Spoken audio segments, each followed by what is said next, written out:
Assalamualaikum warahmatullahi wabarakatuh. Apa kabar anak-anak semua? Saya harap kalian semua dalam keadaan sehat walafiat dan tetap semangat dalam belajar tentunya. Baik, pada kesempatan kali ini kita akan belajar bilangan pecahan untuk kelas 7 SMP.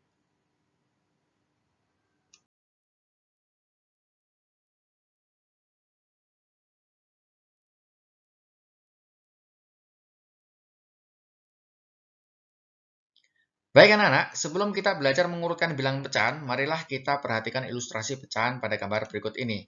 Disajikan sebuah persegi panjang ya.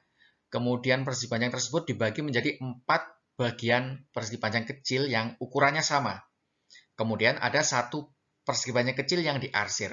Nah, persegi panjang kecil yang diarsir itu ketika kita ingin menuliskan dalam bentuk pecahan, maka bisa dituliskan sebagai 1/4, yang artinya satu bagian dari 4 bagian yang sama. Kita lihat contoh yang lain lagi. Ada gambar sebuah segitiga, kemudian segitiga tersebut dibagi menjadi beberapa segitiga kecil-kecil yang ukurannya sama. Di situ ada 4 ya, 4 segitiga kecil. Kemudian ada satu segitiga kecil yang diarsir, yang warna biru. Maka yang diarsir itu, segitiga yang diarsir itu, ketika kita nyatakan menjadi pecahan, maka bisa dituliskan sebagai 1/4. Artinya, satu bagian dari 4 bagian yang sama. Satu bagian segitiga dari 4 bagian segitiga yang sama ukurannya. Kita lanjut lagi. Pada gambar ketiga, ada persegi panjang yang dibagi menjadi 6 bagian yang sama. Kemudian di sana ada 2 bagian persegi panjang yang diarsir. Sehingga yang diarsir itu bisa dinyatakan dalam bentuk pecahan 2/6, yang artinya 2 bagian dari 6 bagian yang sama. 2 bagian persegi panjang dari 6 bagian persegi panjang yang ukurannya sama besar. Kita lanjut. Masih dalam bentuk persegi panjang, kali ini persegi panjang dibagi menjadi 12 bagian yang sama. Kemudian ada 5 persegi panjang kecil yang diarsir. Maka yang diarsir itu bisa dinyatakan dalam bentuk pecahan yaitu 5/12, yang artinya 5 bagian dari 12 bagian yang ada. Karena yang diarsir cuma 5 itu ya, yang warna biru. Maka bisa dinyatakan 5/12 untuk yang warna biru. Kita lanjut lagi. Nah, di sini ada sebuah persegi panjang yang dibagi menjadi beberapa bagian berbentuk segitiga kecil-kecil itu ya. Nah, segitiganya kalau kita hitung semuanya, baik yang warna putih maupun warna biru, totalnya ada 12. Ya, ada 12 total baik yang biru maupun yang putih. Nah, ternyata yang biru yang diarsir itu ada 4. Sehingga kalau kita nyatakan dalam pecahan, segitiga yang warna biru tadi, yang diarsir tadi, bisa ditulis sebagai 4/12. 4 bagian dari keseluruhan bagian. Keseluruhannya ada 12 segitiga kecil-kecil tadi ya. Berarti yang diarsir saja itu bisa dituliskan dalam bentuk pecahan yaitu 4/12. Nah, kita lanjut lagi untuk gambar selanjutnya. Ini adalah lingkaran yang dibagi menjadi 4 bagian yang sama ya. Dibagi menjadi 4 bagian sama. Ya, pojok kiri atas, kanan bawah, sama kiri bawah. Nah, kemudian yang diarsir ada 2 bagian yang sama. Yang sini, kiri atas dan kiri bawah. Ada 2 bagian yang sama, sehingga ketika kita tuliskan dalam bentuk pecahan, yang diarsir tersebut bisa ditulis dalam bentuk 2/4. Jadi 2 bagian dari 4 bagian yang sama. Kita lanjut. Masih berbentuk lingkaran. Kali ini lingkarannya dibagi menjadi 8 bagian yang sama. Sehingga, 8 bagian yang sama ya. Sehingga untuk yang diarsir di sini ada 3 bagian ya. Sehingga kalau kita tuliskan dalam bentuk pecahan, yang diarsir ini bisa ditulis dalam bentuk 3/8. Kita lanjut. Untuk gambar yang selanjutnya yaitu masih berbentuk lingkaran, masih tetap terbagi menjadi 8 bagian yang sama ya. Jadi yang biru maupun yang putih, semua kalau kita hitung total ada 8 bagian yang sama. Nah, yang diarsir di sini ada 4, yang warna biru. Sehingga yang diarsir ini, kalau kita tuliskan dalam bentuk pecahan, bisa dituliskan sebagai 4/8. Ya. Jadi begitu ya. Ini sama saja kalau misalkan kita mau menyatakan yang warna putih ini, berarti juga 4/8 karena ada 4 yang warna putih. Termasuk gambar-gambar sebelumnya, gambar ini, kalau kita ingin menyatakan yang putih ini ada 5 bagian. Sehingga kalau dinyatakan dalam pecahan, untuk yang putih, maka yang putih ini dinyatakan dalam bentuk 5/8 karena ada 5 bagian ini yang warna putih. Begitu ya, begitu seterusnya. Baik anak-anak, sekarang kita akan mempelajari pecahan yang ekuivalen atau senilai. Apa sih pecahan yang ekuivalen atau senilai itu? Mari kita lihat gambar pertama. Ada persegi panjang yang dibagi menjadi 2 bagian yang sama ya. Yang warna kuning bisa kita tuliskan dalam bentuk pecahan yaitu 1/2. 1 bagian dari 2 bagian yang sama. Nah, untuk gambar yang kedua, kita bisa lihat ada persegi panjang lagi sama persis dengan gambar yang pertama. Namun di sini dibagi menjadi 4 bagian yang sama. Maka untuk yang warna kuning yang diarsir bisa kita tuliskan sebagai 2/4. 2 bagian dari 4 bagian yang sama. Untuk gambar yang ketiga, ada sebuah persegi panjang lagi yang sama. Kemudian ada 6 bagian di sana ya. Terbagi menjadi 6 bagian yang sama. Lalu yang diarsir yang berwarna kuning ada 3 bagian. Sehingga ketika dituliskan dalam bentuk pecahan, bisa dituliskan sebagai 3/6. Nah, kalau kita amati sekarang ketiga gambar ini, ketiga gambar persegi panjang ini, ketiganya sama dan luas arsiran yang berwarna kuning ini juga sama. Maka bisa disimpulkan ketiga gambar ini sama atau ekuivalen atau senilai. Ya, nilai pecahannya sama. Sehingga bisa disimpulkan juga untuk nilai pecahan 1/2, 2/4, dan 3/4 ini memiliki nilai yang sama pula. Nah, kalau kita sederhanakan, untuk nilai 2/4 ini, pembilang dan penyebutnya kita bagi dengan bilangan yang sama, yaitu dibagi 2. Penyebutnya dibagi 2. 2 dibagi 2 ketemu 1, 4 dibagi 2 ketemu 2. Sehingga nilainya yang paling sederhana adalah setengah. Sehingga sama dengan nilai yang gambar pertama, setengah. Untuk gambar yang ketiga juga seperti itu, 3/6. Kita bisa sederhanakan dengan cara membagi pembilang dan penyebut dengan bilangan yang sama. Yaitu pembilangnya dibagi 3, penyebutnya dibagi 3. Pembilang dibagi 3 berarti 3 dibagi 3 ketemu 1, 6 dibagi 3 ketemu 2. Ini ya, 6 bagi 3 ketemu 2. Sehingga hasilnya 1/2 juga. Maka sangat jelas kita bisa lihat bahwa nilai dari pecahan tersebut dalam bentuk sederhananya akan sama. Baik gambar 3, gambar 2, maupun gambar 1. Sehingga bisa disimpulkan ketika gambar ini ekuivalen dan ketiga pecahan ini setengah, 2/4, 3/6 adalah ekuivalen dan senilai.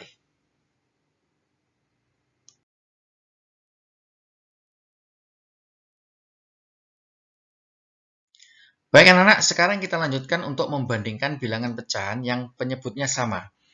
Di sini ada 2 bilangan pecahan, yang pertama 2/3 dan yang kedua adalah 4/3. Nah, kita lihat di sini penyebutnya sudah sama ya, penyebut itu yang bawah. Di sini sudah 3, ini juga sudah 3. Nah, ketika penyebutnya sudah sama, maka kita akan dengan mudah bisa membandingkan dua pecahan tersebut dengan cara melihat pembilangnya. Di sini pembilangnya 2, di sini pembilangnya 4. Maka 2 dengan 4, mana yang lebih besar nilainya? Ya, yang 4. Sehingga bisa kita simpulkan nilai pecahan 4/3 ini juga lebih besar nilainya dari 2/3. Sehingga kita bisa kasih simbol seperti ini. Nah, ini simbol cara gampangnya supaya kalian gampang ingat. Anggap saja ini seperti mulut yang terbuka gitu ya. Kemudian dia akan memakan nilai yang lebih besar yang ada di depannya. Nah, ini karena mulutnya terbuka ke kanan, maka 4/3-nya ini dimakan. Ya, karena 4/3 ini nilainya lebih besar ya. Seperti itu. Nah, kita lanjut ke contoh yang selanjutnya. 7/5 dengan 2/5. Kita lihat di sini penyebutnya sudah sama, 5 dengan 5, maka kita tinggal lihat penyebutnya. Pembilangnya. Pembilangnya 7 dengan 2. Maka 7 nilainya lebih besar dari 2, maka bisa disimpulkan juga pembilang 7/5 ini nilainya lebih besar dari 2/5. Sehingga 7/5-nya dimakan ya. Kita kasih simbol seperti ini. Nah, kita lanjut untuk contoh yang selanjutnya. Bagaimana dengan ini? 7/12 dengan 9/12. Kita lihat penyebutnya sudah sama, 12 dengan 12, sehingga kita cukup melihat pembilangnya. 7 dengan 9, mana yang lebih besar nilainya? Ya, 7 dengan 9 yang lebih besar, yaitu yang 9. Sehingga bisa disimpulkan juga 9/12 ini nilainya lebih besar dari 7/12. Maka bisa kita kasih simbol seperti ini, 9/12-nya dimakan. Ya, ini bacanya, berarti kalau kita baca dari sini ya, 7/12 dari kiri ya, 7/12 kurang dari 9/12. Nah, kalau yang ini tadi, contoh yang kedua, itu bacanya 7/5 lebih dari 2/5. Begitu ya, itu untuk cara bacanya. Kita lanjut untuk contoh yang selanjutnya, 1/25 dibandingkan dengan 12/25. Mana yang lebih besar nilainya? Lihat dulu penyebutnya. Penyebutnya di sini 25, di sini juga 25. Sudah sama, maka tinggal lihat pembilangnya saja. Yang sebelah sini 1, ini 12. Nah, dengan jelas bisa kita lihat mana yang lebih besar nilainya, 1 atau 12? Iya, 12. Sehingga secara keseluruhan nilai dari 12/25 ini akan lebih besar dari 1/25. Maka bisa kita kasih simbol seperti ini. Yang 12/25 dimakan ya, atau dibaca. Kalau dari kiri dibaca 1/25 kurang dari 12/25. Kita lihat contoh yang selanjutnya, 75/100 dibandingkan dengan 36/100. Sama caranya kita lihat penyebutnya. Di sini penyebutnya 100, di sini sudah 100 juga, sudah sama. Sehingga untuk membandingkan cukup dilihat pembilangnya. Di sini 75 dan ini 36. Maka dengan mudah kita bisa menentukan yang lebih besar mana. Apakah 75, apakah 36? Ya, yang 75. Sehingga pecahannya pun akan sama, nilainya lebih besar yang 75/100 daripada 36/100. Sehingga bisa kita kasih simbol seperti ini. Dimakan yang 75/100-nya. Oke. Baik anak-anak, masih terkait dengan membandingkan bilangan pecahan dengan penyebut yang sama ya. Bagaimana sekarang kalau kondisinya seperti ini pecahannya? 2 1/3 dibandingkan dengan 1 5/3. Iya, betul sekali. Ini namanya pecahan campuran. 2 1/3, 1 5/3. Maka caranya bagaimana untuk bisa membandingkan mana yang lebih besar nilainya atau yang lebih kecil nilainya? Caranya yaitu kita konversi dulu, kita rubah dulu pecahan campuran ini ke dalam pecahan biasa. Caranya bagaimana? Nah, kita lihat di sini 2 1/3 bisa menjadi 7/3. Jadi bentuk lain dari 2 1/3 ini pecahan campuran. Kalau dirubah menjadi pecahan biasa, yaitu 7/3. Dari mana dapatnya 7/3 ini? Ya, kita lihat di sini 2 caranya ya. 2 dikali 3 ditambah 1. 2, saya ulang lagi ya. 2 kali 3, 6. 6 ditambah 1, 7. Berarti 7/3. Penyebutnya tetap ya. Penyebutnya tidak berubah. Jadi, ketika kita mengkonversi atau merubah dari pecahan campuran ke pecahan biasa, itu nanti penyebutnya nggak berubah. Yang berubah hanya pembilangnya. Terus pembilangnya ini berubah jadi berapa? Caranya seperti tadi. Ya, tinggal kita kalikan saja ini. 2 kali 3 berarti 6. 6 tambah 1, 7. Berarti hasilnya 7/3. Nah, begitu pula untuk yang sampingnya ini, yang 1 5/3. Ayo, sekarang kita rubah menjadi pecahan biasa. Berarti berapa? Ya, dikalikan dulu. 1 kali 3 berarti 3 ya. Kemudian hasilnya ditambah 5. 3 tambah 5 ketemu 8. Berarti hasilnya nanti 8 per penyebutnya. Iya, penyebutnya tetap 3. Berarti 8/3. Nah, seperti ini. Nah, sekarang kita sudah dapat bentuk lain dari pecahan campuran yang di atas, yaitu untuk 2 1/3 bentuk lainnya 7/3. 1 5/3 bentuk lainnya atau bentuk pecahan biasanya yaitu 8/3. Nah, sekarang sudah lebih mudah buat kita untuk menentukan mana yang nilainya lebih besar. Karena di sini kita lihat penyebutnya sudah sama ya. 3, ini juga sudah 3. Tinggal kita lihat pembilangnya sekarang. Yang di sini 8, yang di sini 7. Maka lebih besar mana nilainya, 8 atau 7? Ya, betul sekali yang 8. Sehingga secara keseluruhan, nilai pecahan 8/3 ini akan lebih besar dari 7/3. Sehingga bisa kita tulis simbolnya seperti ini. 8/3-nya dimakan ya. Nah, sekarang bagaimana jika pecahan yang kita bandingkan tersebut penyebutnya berbeda atau tidak sama? Ya, contohnya 2/3 dengan 1/2. Mana yang lebih besar nilainya? Nah, bagaimana cara menyelesaikan permasalahan ini?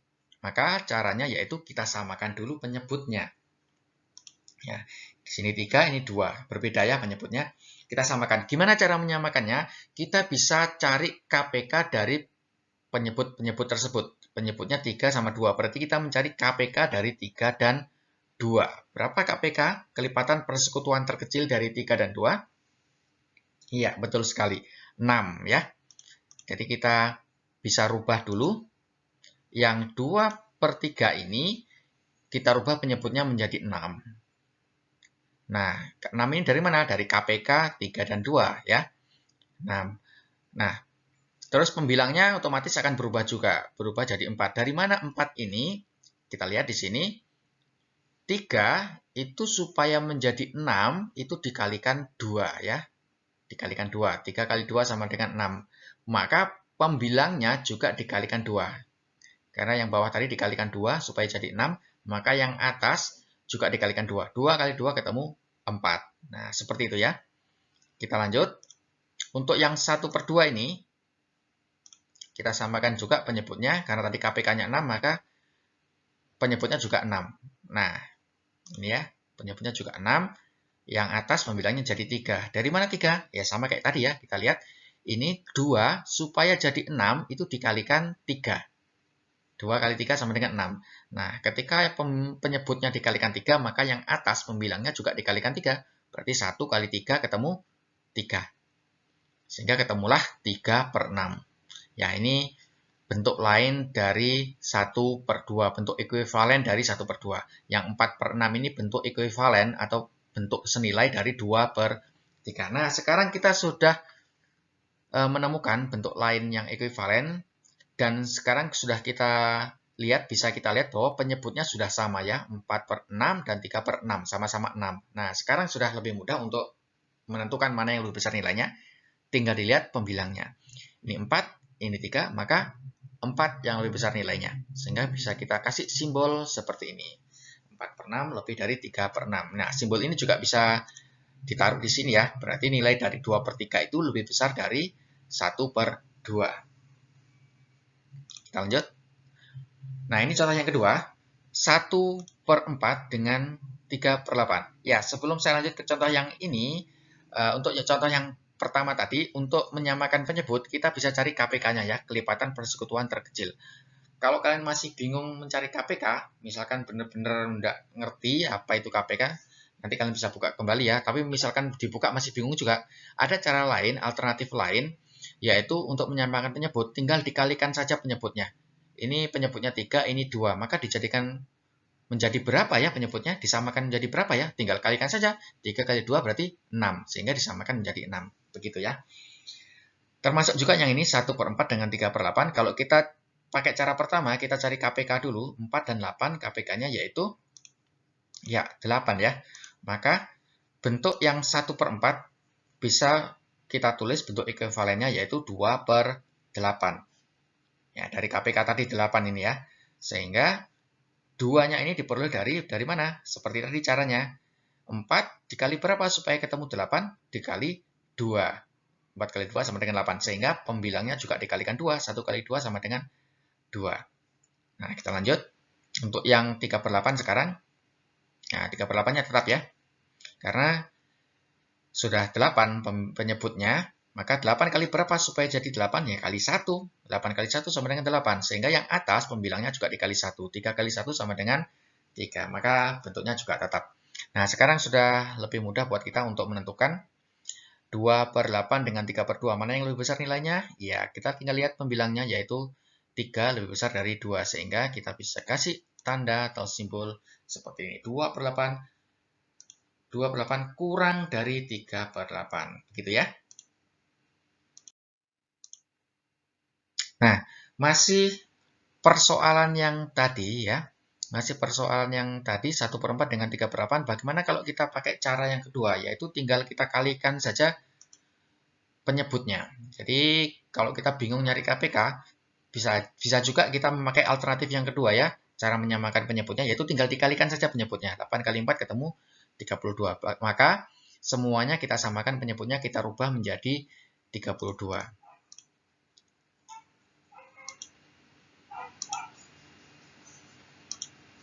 Ya, ini yang tadi ya, yang cara pertama. Ini yang cara kedua. Ya, kita jadikan menjadi 32. Berarti 4 kali berapa supaya jadi 32? Dikalikan 8 ya. Maka yang atas pembilangnya juga dikalikan 8 ketemu 1 kali 8 ketemu 8. Nah, untuk yang 3/8 kita lihat di situ ini ya jadi 12. 12 dari mana? Dari sini. 8 kali berapa supaya jadi 32 dikali 4. Maka yang atas juga dikali 4. 3 kali 4 ketemu 12. Ini cara yang kedua ya. Sehingga sekarang akan mudah buat kita untuk menentukan mana yang nilainya lebih besar, 8/32 atau 12/32. Kita tinggal lihat pembilangnya saja, 8 dengan 12 lebih besar yang 12. Sehingga bisa kita kasih tanda seperti ini ya, 8/32 kurang dari 12/32. Oke. Oke, nah sekarang kita ke mengurutkan bilangan pecahan ya. Contoh yang pertama, urutkan bilangan pecahan berikut mulai dari yang paling kecil.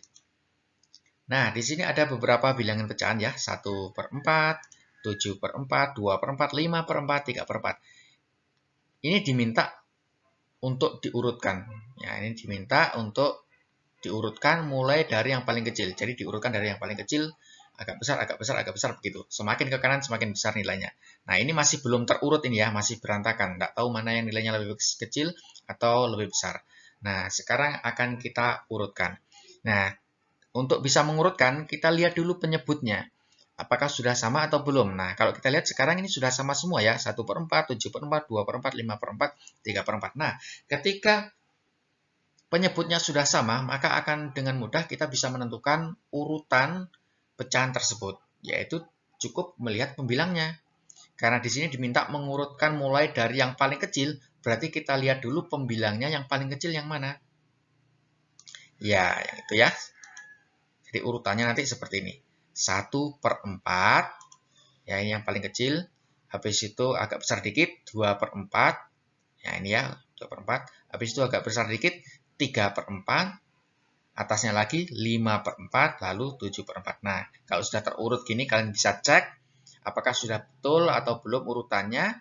Ketika pembilangnya sudah sama semua, maka lihat aja pembilangnya ya. Pembilangnya apakah dia terurut dari yang terkecil sampai ke besar atau belum. Kalau kita lihat 1, 2, 3, 5, 7 sudah betul ya. Urutannya dari kecil ke besar. Oke, anak-anak, sekarang kita lanjutkan untuk contoh yang kedua, yaitu mengurutkan bilangan pecahan mulai dari yang kecil sampai yang besar, yang mana penyebut-penyebutnya berbeda. Nah, kita lihat di sini ada 5/2, 2/3, 4/5, 3/6, 9/2. Penyebutnya beda-beda ya, ada 2, ada 3, ada 5, ada 6. Nah, caranya bagaimana? Sama dengan penjelasan yang sebelum-sebelumnya, bahwa untuk mengurutkan atau mencari tahu mana yang nilainya lebih besar, mana yang nilainya lebih kecil, maka kita harus samakan penyebutnya. Untuk menyamakan penyebut tadi ada dua cara ya, bisa pakai KPK dari penyebut-penyebutnya, kita cari KPK-nya, bisa juga langsung aja dikalikan penyebut-penyebutnya menjadi berapa. Nah, itu nanti angka yang ketemu itu menjadi penyebut dari semua pecahan ini ya, dijadikan penyebut yang sama seperti itu. Nah, sekarang kita cari KPK-nya saja. Di sini ada 2, 3, 5, 6, 2, maka sama aja kita mencari KPK 2, 3, 5, dan 6 ya. Karena ini duanya double, berarti dihitung satu kali saja. Dianggap satu saja. 2, 3, 5, 6. Maka bisa kita dapatkan KPK-nya yaitu 30 ya. Sehingga 2 dikali berapa supaya ketemu 30? Dikalikan 15. Maka pembilangnya juga dikalikan 15. 5 kali 15 ketemu 75. Nah, untuk yang selanjutnya 2/3 ini bisa ditulis sebagai 20/30 ya. 3 kali berapa supaya jadi 30? Dikalikan 10, maka yang pembilang juga dikalikan 10. 2 kali 10 ketemu 20. Nah, lanjut. 4/5 bisa ditulis sebagai 24/30. Asalnya sama ya. Asalnya sama karena penyebutnya dijadikan 30, disamakan semua, maka 5 dikali berapa supaya menjadi 30, dikalikan 6. Maka pembilangnya juga dikalikan 6. 4 kali 6 ketemu 24. Kita lanjut, untuk yang lainnya sama seperti itu juga prosesnya.